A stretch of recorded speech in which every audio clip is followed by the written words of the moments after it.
আমার পিছনে যে এই মসজিদটা আপনারা দেখতে পাচ্ছেন, নিজাম হাসিনা ফাউন্ডেশন মসজিদ। আজকে আমরা একটু এই মসজিদটির ভিতরে যাব এবং মসজিদটির পরিবেশ কেমন আপনাদেরকে দেখাবো। আসসালামু আলাইকুম, আশা করি সবাই অনেক ভালো আছেন। আমার নিজের শহর ভোলা, নিজাম হাসিনা ফাউন্ডেশন মসজিদ, চলে আসলাম ভোলাতে। এই নিজাম হাসিনা ফাউন্ডেশন মসজিদটা এই নিজামউদ্দিন যে আঙ্কেল আছে, তিনি তার নিজের ব্যক্তিগত অর্থায়নে এটা নির্মাণ করেছেন। এত সুন্দর একটা মসজিদ দেখেন, একটা মানুষের কত মন মানসিকতা ভালো হলে নিজ অর্থায়নে এত সুন্দর একটা মসজিদ তিনি নির্মাণ করেন। তো আমার কাছে দেখে ভীষণ ভালো লেগেছে।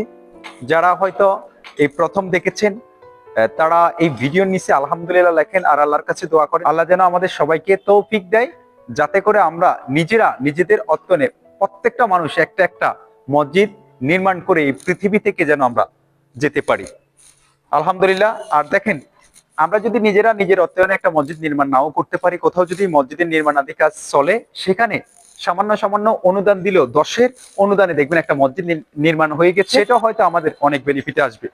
সবাই ভালো থাকবেন, সুস্থ থাকবেন। বিদায় নিচ্ছি আমি নিজাম হাসিনা ফাউন্ডেশন মসজিদ থেকে।